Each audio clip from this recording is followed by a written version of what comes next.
rock hammer.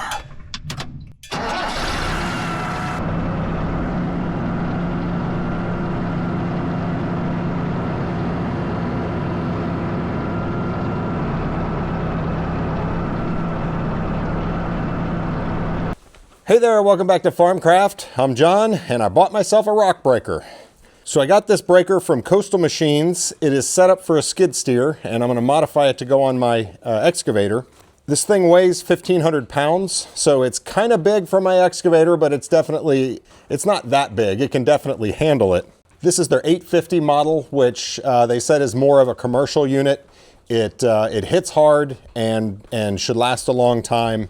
850 foot-pounds is a pretty good capacity on a rock hammer. So I think this is going to do everything that I want it to do.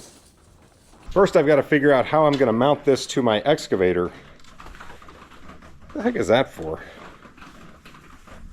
So this is made for a skid steer, and I think they're always so much cheaper when you get them made for a skid steer, which is why I did this. I mean, significantly cheaper. And I think the reason is because skid steers pretty much all of them take the same attachment. So they can just crank out these attachments, and the volume you get from that, they don't have to worry about all the different various attachments that different excavators have, and they don't have to stock different units. They can just sell these. It's the same breaker, it's just with a different mount.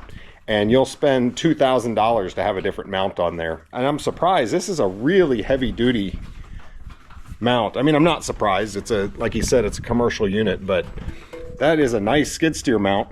And you know, I'll probably end up making something for the skid steer someday, and that'll be the mount, because I basically got it for nothing. So this model is charged with nitrogen. Apparently they use a cylinder full of nitrogen as a spring to help increase the hammer force. So often the good ones that really give you good punch have nitrogen. And so this is a spare nitrogen bottle. It comes pre-charged with nitrogen. That's pretty nice. So I want you guys to think, how much do you think I paid for this as I work on it? I'll tell you at some point in this video. A little toolbox, gas charging. There you go. Oh, man. Comes with an extra chisel.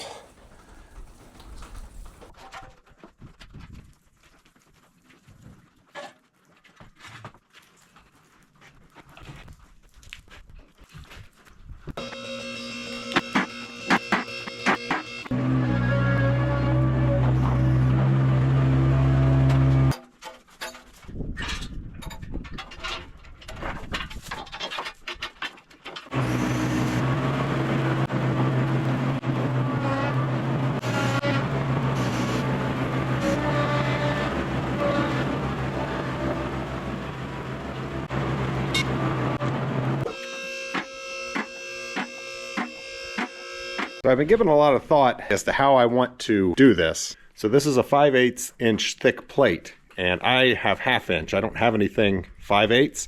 I also don't have anything that big around. So it'd be really nice for me to be able to use this plate for my new mount. If I do that though, this thing will no longer be compatible with a skid steer. I thought for a while maybe I didn't want to do that, but the reality is I don't think I'm ever going to use this with a skid steer. It's so much better to use a rock breaker with a excavator. I actually do have a use in mind for this skid steer mount. So what I'm going to do is gouge it off, and I'm going to keep this plate for my excavator mount. This will be used in a different project. Yeah, I can't put it on a skid steer anymore, but you can always make a new one if somebody really wanted to do that, maybe after I sell this thing 20 years from now.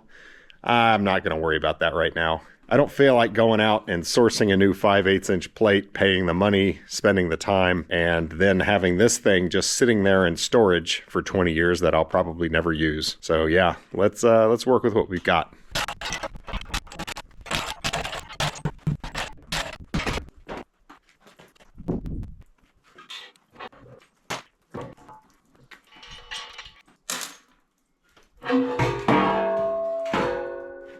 You might ask yourself, why doesn't he just weld to that? And technically I could, but I don't want to do that. If you ever want to change the mount in the future, now you're going to be damaging the rock hammer. Now you've got to cut that off and grind, and I don't know. It just doesn't seem like a great idea, especially when I have this plate already drilled and everything is ready to go. I just need to get it off of the mount here. I don't think I need to try to gouge all of that. I think I can probably just cut it and just leave those ears sticking up. Those will just give me some extra strength. I mean, technically I could cut it right there. Where should I cut that thing?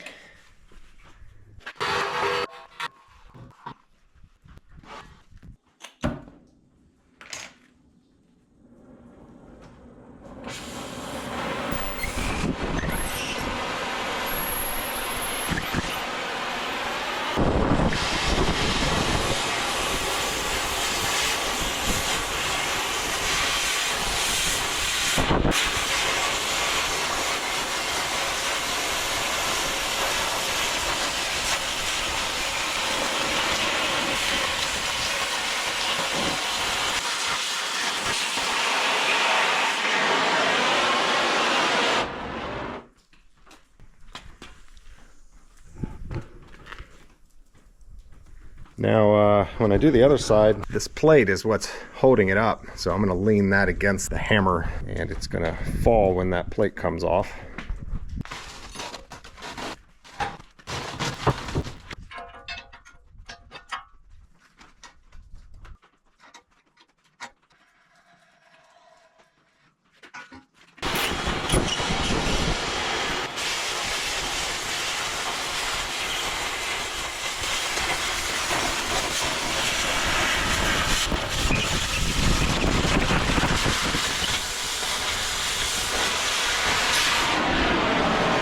I knew that was going to happen. Still startled me.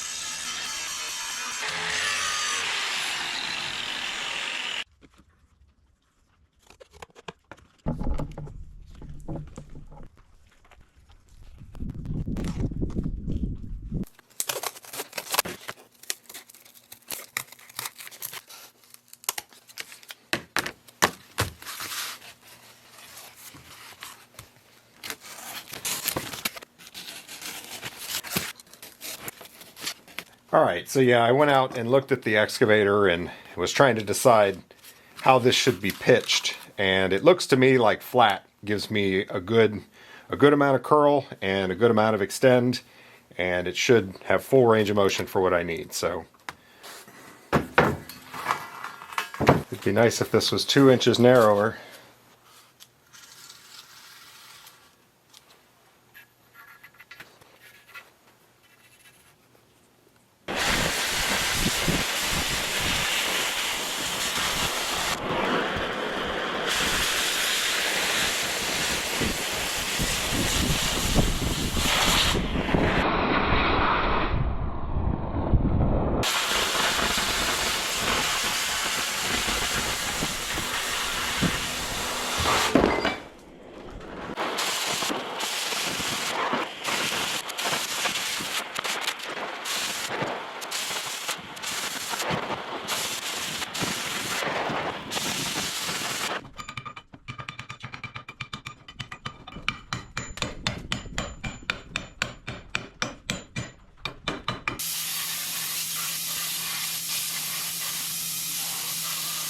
Alright, I've got them all cleaned up, and I chamfered one side all the way around. I'm going to weld 2 together because these are only 1/2 inch thick.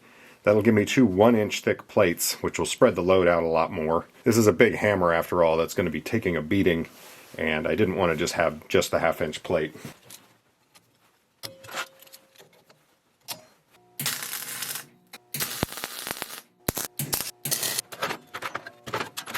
Well, I just realized I forgot to do my plug welds. I needed to drill 2 holes in one of them so that I could weld the 2 together in the center. Luckily, I can still do it, but I was supposed to drill those holes before I tacked these up.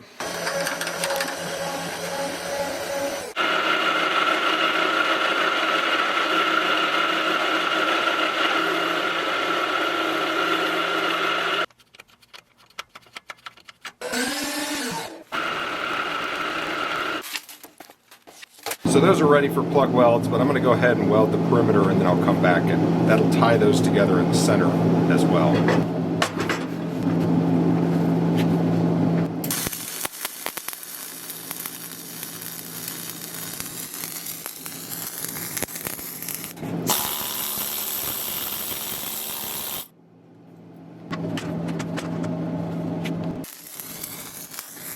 I did 2 to 3 passes in most places, and that is dual shield flux core wire that I'm using.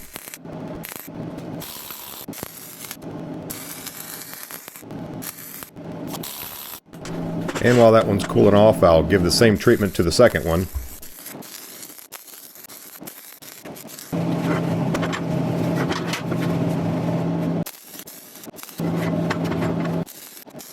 And once I have the perimeters done, I can move on to the plug welds. This ties the plates together in the center as well as on the edges.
Now we need some pins.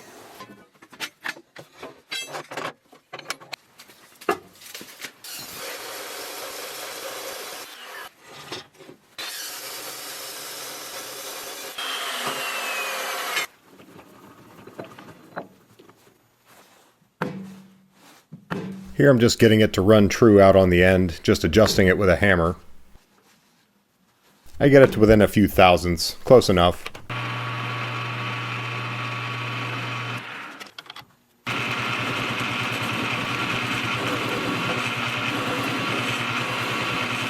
These need to fit through the holes that I made in the brackets, and I just did the hole saw and I did not do any boring or anything, because that would have taken a fair amount of time to set up and do each hole.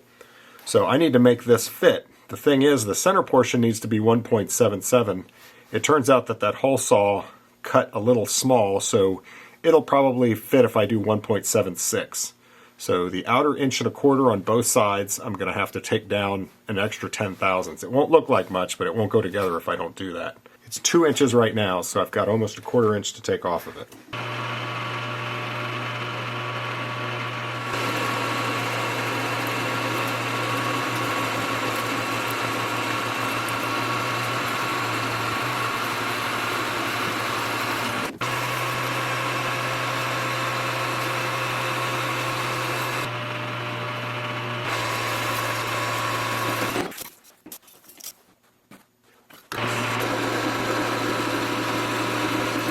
So I just sped up the power feed so that it feeds into the cut faster, which makes a thicker chip, which is more likely to break and not bird nest. And that worked. 1.810. So I need 40 more.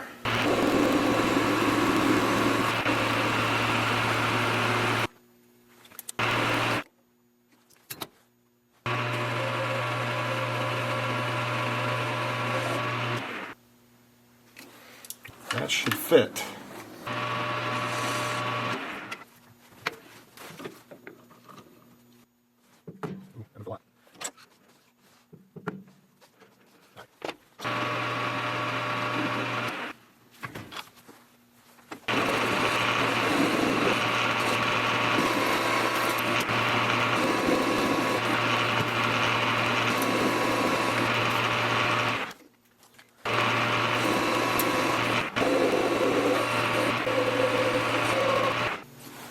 good. And now for pin number 2.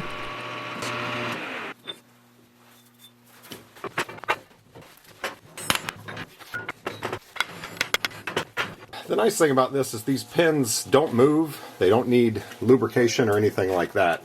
So I'm just going to tack weld them, like 3 good healthy tacks on each side. I need my spacing 6.5 inches. So I'll tack one side, get that exactly right, tack the other side, and then we'll just center it and weld it down. I've got bevels all along here.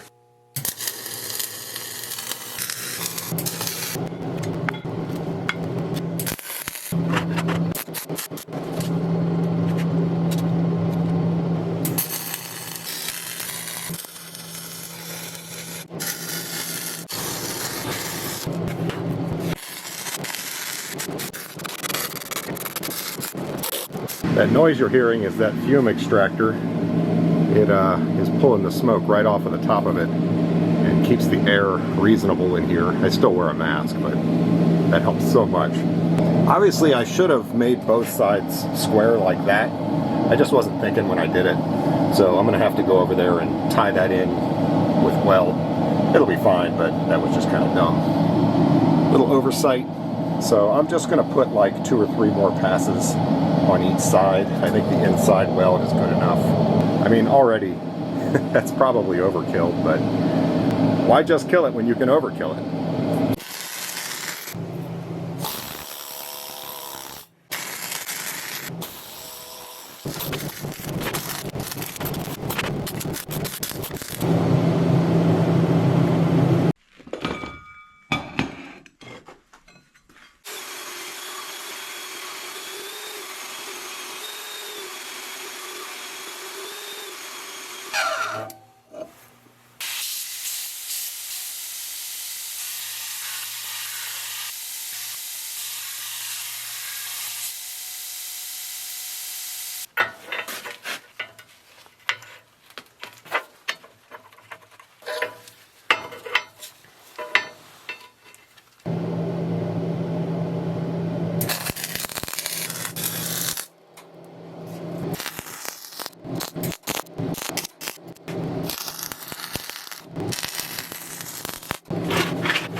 Alright, once that cools off, we can put some paint on it.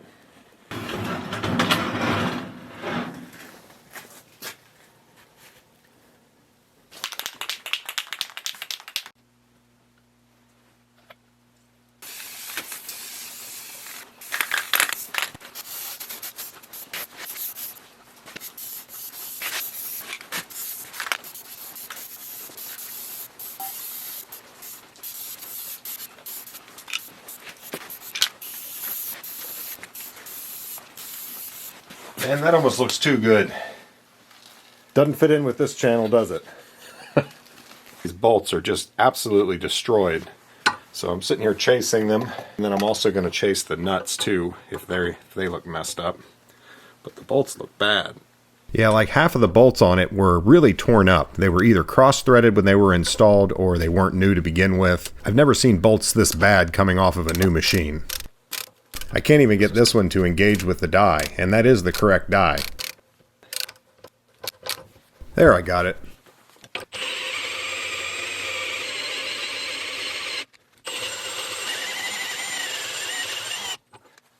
Looks surprisingly good. That'll still probably work.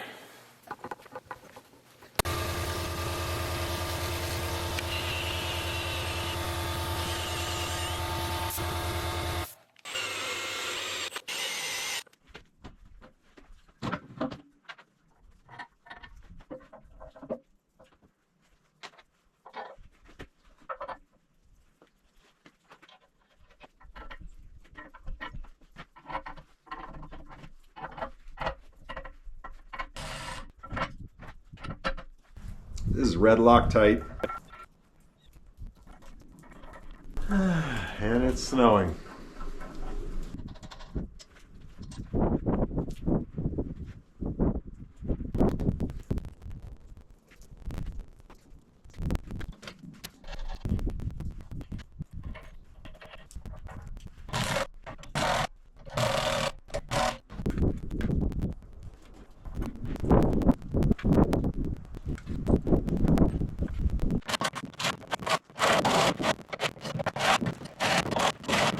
All right, so I ended up tightening some of those, and the bolts were stripping out because those bolts were so jacked up. And I was a little annoyed at first because a new piece of equipment, I shouldn't be having issues like that. But, you know, I went and I got on eBay where I bought this from Coastal Machines, and I texted him, and they couldn't have been any more reasonable. He said, well, you can either buy them locally and we'll reimburse you, or we'll send you new ones. Your choice. And I said, well, I'm in a rural area. There's nowhere local to get them. He said, no problem. They're on the way. He doesn't know I'm a YouTuber. They have no idea who this is how they deal with customers. And that's how I hope a company would handle something like that. And got to hand it to them.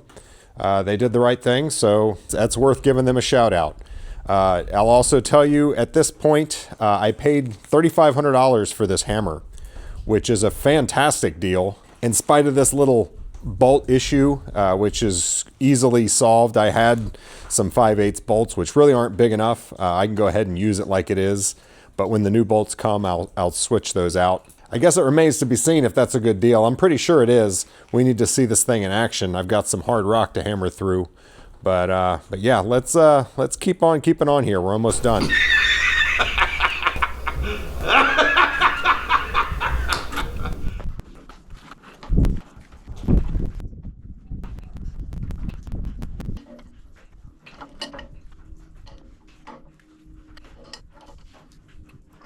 So now we got to put our chisel on there, and I'm not positive how this one goes. Looks like I got a grease point. I only see one on the whole thing, but there's two things sticking down in there, if you guys can see that, and those need to go around this that captures it so that it can't come out. And the only way I'm getting those out is to take these out. There's one on the top, one on the bottom. I guess I'll try to hammer the bottom one out. So if that pin on the bottom there comes out, the center pins, the big ones in there, should drop down. You'll see. Let's see what happens here.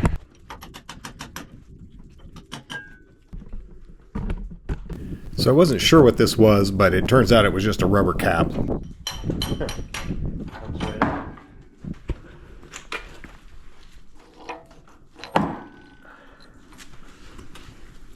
So now it's open in there, which means I can put the chisel in. Oh, give myself a hernia in the process.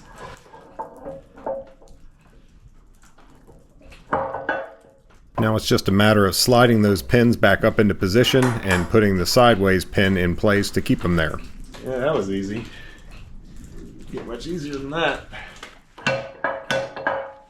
And putting that plug back in. Throw some grease in there and that thing's ready to use.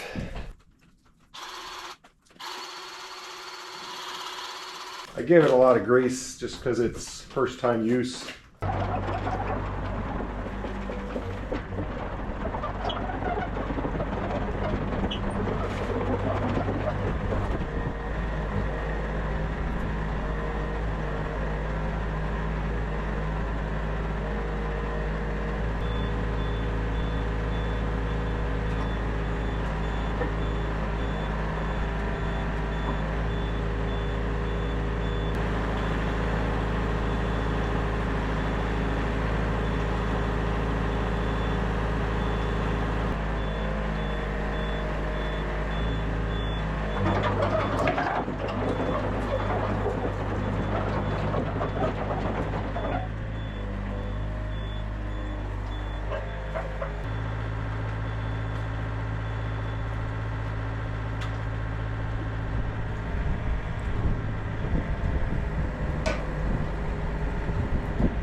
See that? You know what that is? Content. What do you think, Buttercup? What do you think? There's always something to fix.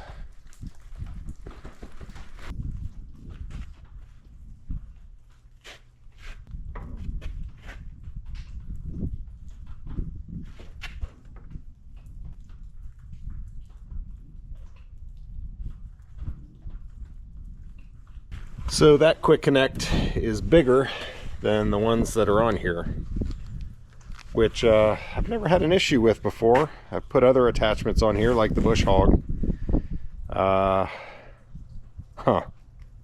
Let me do some thinking. I may have to do some replumbing. Okay, here's the deal. The fittings that I have on this, they're also on my skid steer, and pretty much all my attachments are 1/2-inch quick connects, which are good to up to 30 gallons per minute of flow. The hydraulic system, the aux circuit on this machine is 20 gallons a minute. This thing is designed to flow anywhere, I think it said from 16 to 24, so it's fine. I can change those quick connects to this size. The problem is I'm not going to be able to get them quickly, and you can see how much my cylinder is leaking. That's all oil down there. Quite a lot of it, actually. So I just had a change of plans on what I'm doing this weekend. I thought I was going to be hammering rock. I'm going to take the hammer off of there. We're going to order some quick connects for that. I'm going to tear this apart. We're going to get down to that cylinder, and I'm going to rebuild that cylinder. This is how it goes. It's always something.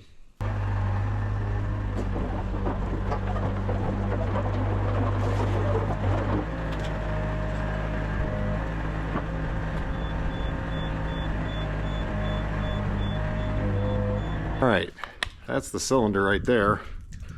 I don't remember how that goes in. Are there... Oh yeah, snap ring right there.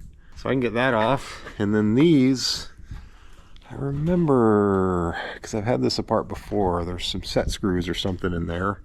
And then I can take the snap ring out, you can see it right there. And then grease that, and it should drive the pin out. This may not be too bad. Now the hoses, I guess I'll just undo them there. Yeah, it's hard to tell where the darn thing is leaking. There's oil everywhere. It's actually possible that it's a hose, but the rod looks pretty darn wet. I think I'm just gonna probably do it all. Those hoses are small. I can go to the hydraulic shop, I can get new hoses, get new seals, and get this thing fixed up quick instead of all the waiting.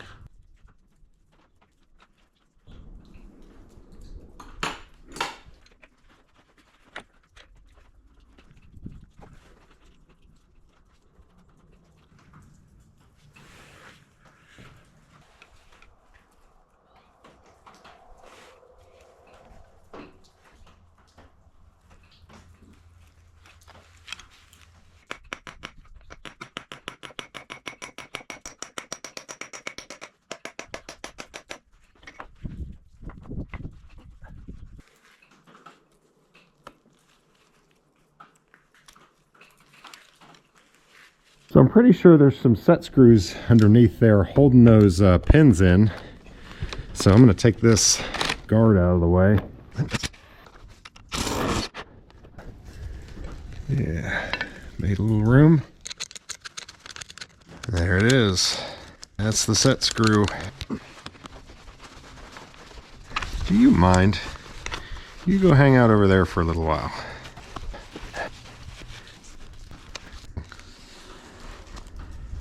We can't see the other one, but you get the point. Theoretically, if I pump some grease in here now, this thing should come out.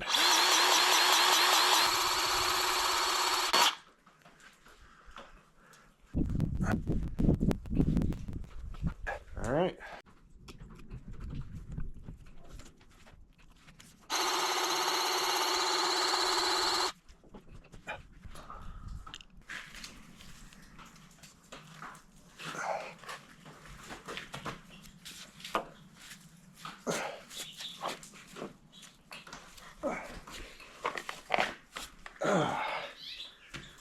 There's the nasty, well, thing.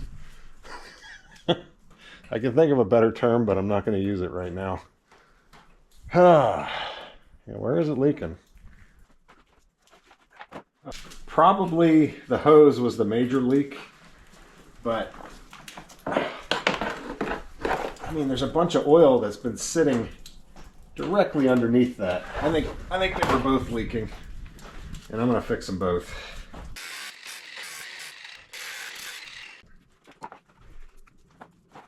Yeah, I think there's our culprit right there. That's not looking so good.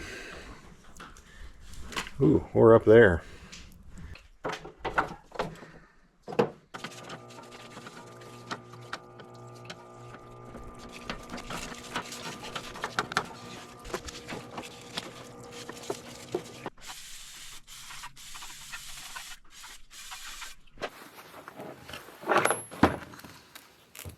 Yeah, even just sitting here, it's been leaking out. All right, let's tear this thing down.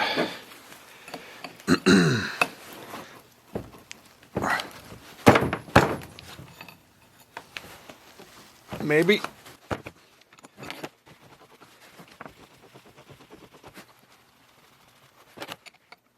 Now that is a counterbalance valve, they call it. It's basically a check valve that is directly into the cylinder, and what that does is it's not going to let the cylinder move unless these lines are appropriately pressurized. So if one of these lines blows out, this isn't going to collapse and drop the implement that's mounted to the excavator.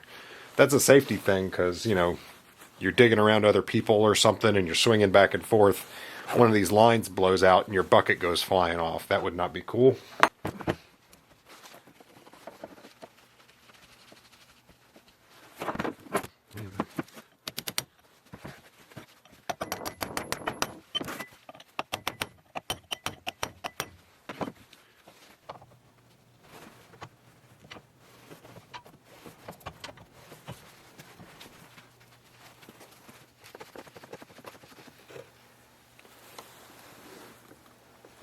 Yeah, so the other trick is, I guess I have to take probably that plug out in order to bypass this valve, because it's not going to let that piston come out. That's what it's supposed to do.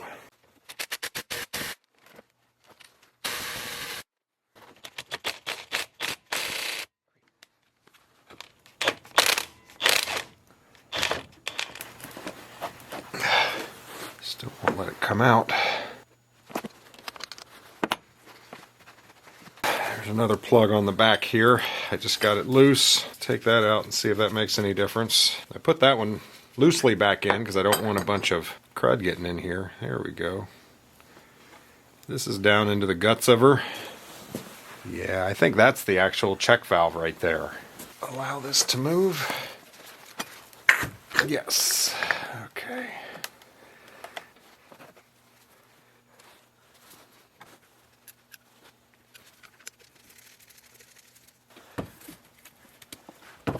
Happy to say that barrel looks perfect.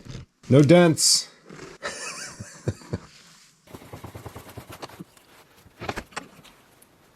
Not used to being able to work on these things vertically.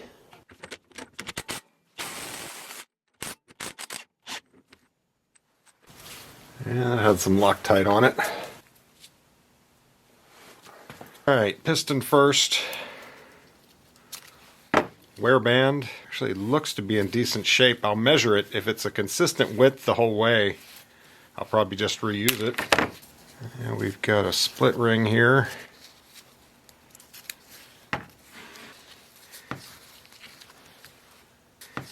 The darn seal.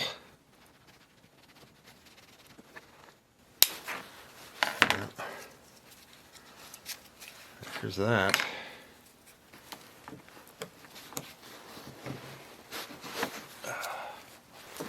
Slippery little sucker. There we go. I bet you that seal costs a lot of money, and it probably was fine. That's what I hate.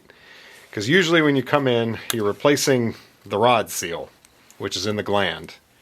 And the piston seal, it's always totally submerged in oil. It doesn't get a lot of debris or anything like the rod seal can, but once you're here, you got to replace them. Stupid not to.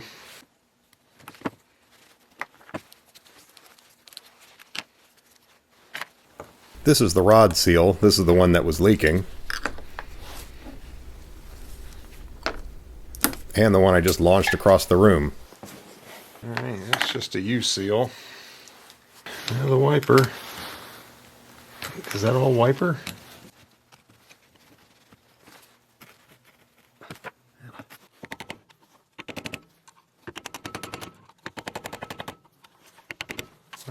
interesting. That is moving down. This wins the award for the most stubborn wiper. I'm pretty sure that's the bottom of it right there. I guess I'm not positive on that. And I cannot get this thing to pry out. Hey, look at that. Alright, there it is. Strange that that bushing was in there. I don't know what that's for. Yeah, this was the thing that was moving down when I was trying to pry the wiper out. I'm still not sure what it was for, but I'm putting it back. Alright, ready for the hydraulic shop. Except it's Saturday. They don't open till Monday. We're back from the hydraulic shop and $370 poorer. The hoses, what did these come out to? I think it was like 120 bucks for both of them. I did get protection on them, and they did give me nice flexible hose. Set of quick connects is just over $100, but then I needed adapters to get to the hoses that came with the hammer, and these were 20 bucks a piece. Seals weren't too bad. I think the U seal was like 10 bucks, the gland seal. And then, as usual, the piston seal is the most expensive thing. That was like 30. And that is expensive for a seal, but still, you're talking about 40 bucks there, and then these are literally nothing. So even after taxes, it's $50 to rebuild the cylinder. That's a pretty good deal. I'm going to use the same wear band. There's nothing wrong with it. So I'm going to start out with the piston seal. It's one of those bronze impregnated PTFE seals that are very tough and pretty much impossible to get on without a little help. So I'm heating up some oil that I'll set it in, and that will make it more flexible so that I can stretch it over the piston.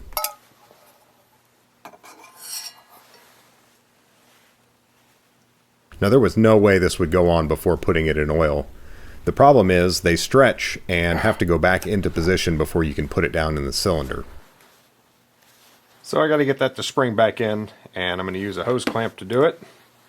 Just happen to have one of these that's the perfect size. I used this last time I did a cylinder, actually. And while that's squeezing down, I'm going to work on the rest of it.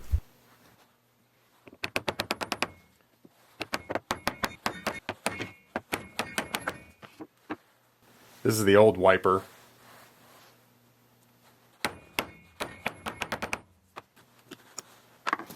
Perfect. And now the U-seal, which these are usually way down in the middle. I think this one might actually be a reasonably easy one to get in there. Shouldn't have said that yet. No, that was it. Pretty easy. Let's see how this guy's looking. There's a little spot there where it doesn't press, so I put a little plastic shim there just to give it even pressure all the way around. It might be all we need. We can go ahead and put our wear band back on. Go ahead and reinstall this on the rod.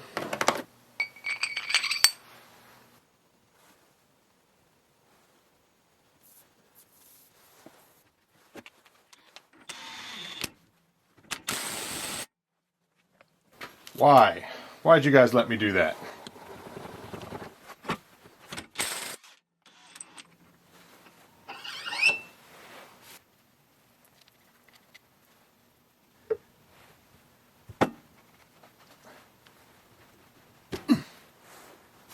Could have said something.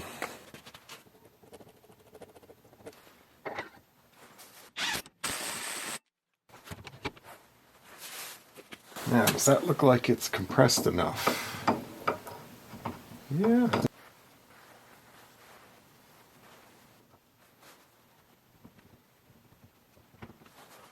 Just to be on the safe side, I'm compressing it a little bit more. I ruined one of those seals once trying to jam it in there, so let's not do that. It's been about 20 minutes. Let's see how we look. Oh, that's definitely flatter. Yeah, hopefully that'll go in now.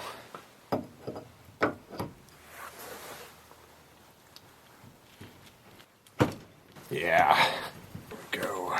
The counterbalance valve is closed again.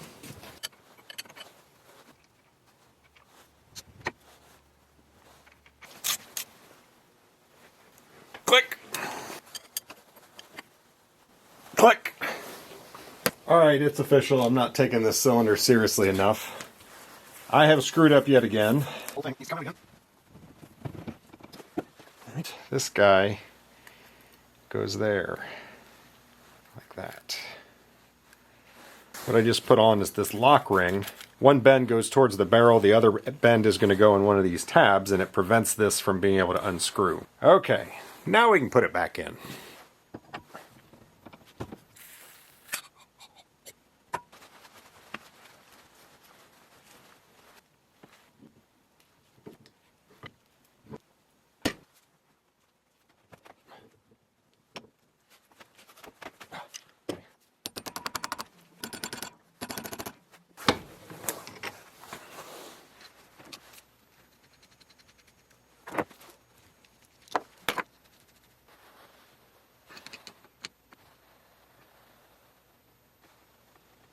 These little grease sealing rings need to be on there.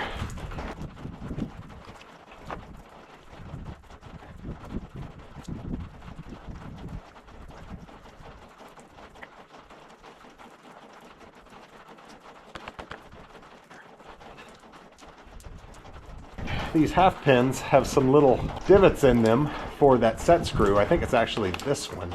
So I just put a little mark there so I know where those divots are. I put a mark there so I know where the set screw hole is. So that pin needs to go in with those lined up.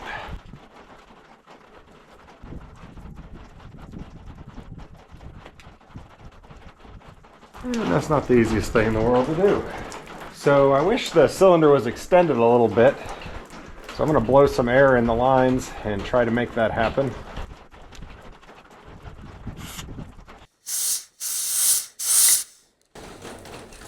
Well, that was the wrong one. Made it worse. Because of course it did.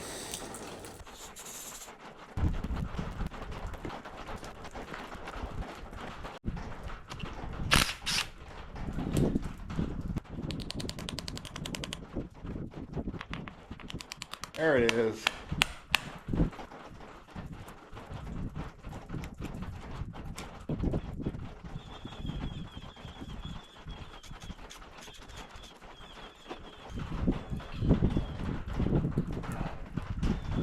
There. Let's do the other side.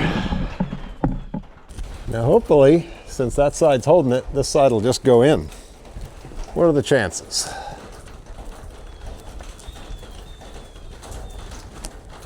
Pretty good, I'd say.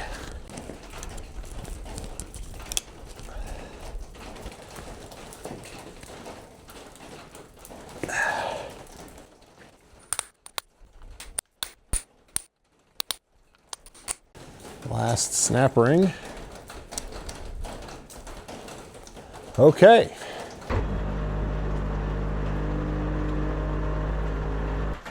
I actually wish the hoses were a little shorter than they are, but I mean, it'll work. If you ever do this again, get the hoses 3 inches shorter, John, of whatever length this is.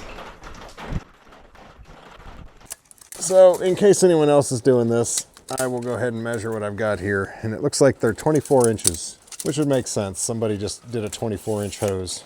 Do 21, because you can see that would be a nice, doesn't fight you very much. I have to kind of shove it out where it doesn't really belong to get that on there.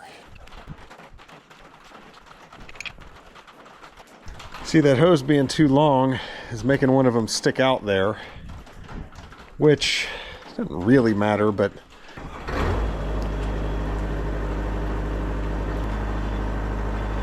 you want to cycle the cylinder back and forth to purge the air and get it filled with oil.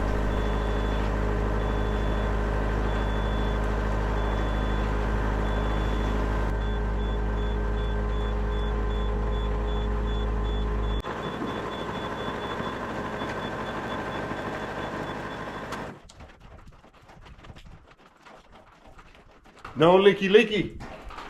Good time to grease everything.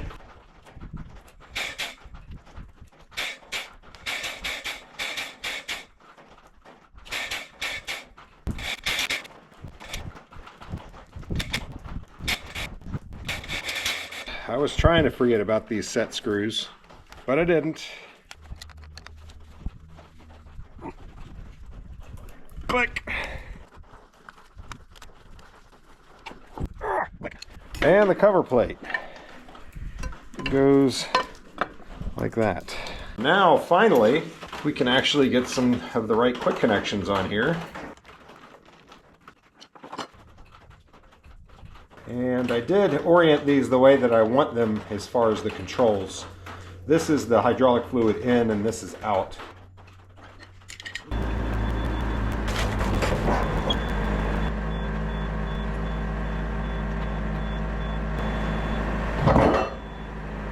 It's a bit hard to see, and by hard to see I mean I can't see the pins or the hooks at all.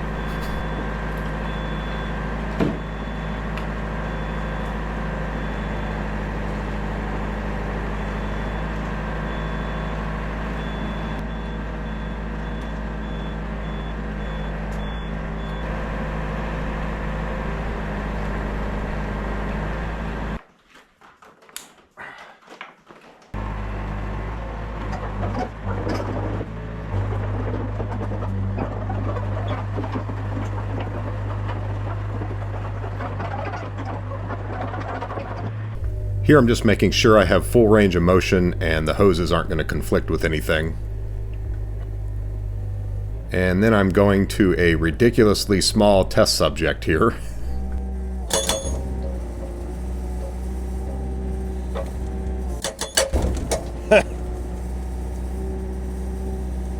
It works!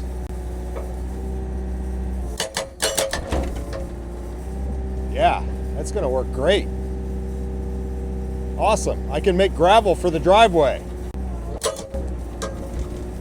All right. Point made on that. I'm not crazy about how those hoses are running. So I must admit I was a little worried I was going to go to hammer and it was going to be really weak and really slow. It was not at all. As soon as I pressed the pedal, which is how you control the aux, as soon as I pressed the pedal, it's pounding and the rock was done. So I didn't really have time to be able to really go. You don't want to dry fire those things, so. But from that quick little test on this stupid little rock, that hammer is going to work, and it's going to work really well. And it actually, I was worried I was getting one that was too big for the machine, but it's not too big. I wouldn't want it any bigger, but it's just fine. It's not like it's going to tip it or anything. Those hoses might be a touch long, but I don't know. Once you extend all the way out, it actually might need most of that length. It's kind of nice, actually. Where it's hitting is on the steel right there. Same on this side. So it's not even rubbing anything that matters. And I've used this like this many times before. The thumb does not tend to sag down once it's disconnected. It really can't unless it's leaking oil. But here's the problem for you guys. Obviously I'm going to get to work hammering rock, but I need to hammer a whole bunch of rock to finish the draft tube for the hydroelectric system. And that's just way more work than I can include in this video. So I have to end this video now. I haven't really showed you the hammer working. Tell you what, I might give you a sneak peek of what I have coming up.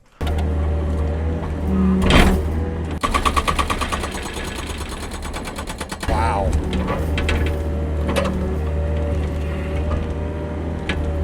Yeah, this is my new best friend. Say hello to my little friend. Yeah. Jeez, that is crazy. I tried digging that. You can forget it.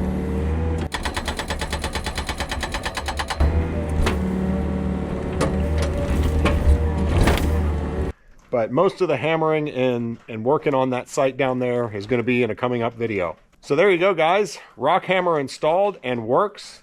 That's awesome. I think I got a really good deal on it. Hopefully this thing will last and be good for years to come.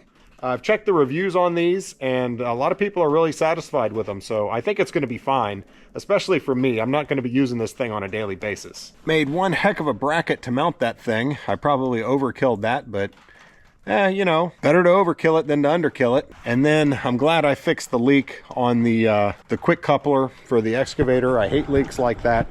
That's not a cylinder that you want to be questionable in its function. It does have the counterbalance valve, but you certainly don't want it dropping your implement off. I mean, can you imagine? I'm swinging around with this rock hammer and it just falls off of that and rips the hoses. That would be a bad day. All right, guys, we have our very own rock hammer, and I'm going to get to work and you'll have to wait for the next video. Thanks for watching. We'll see you then.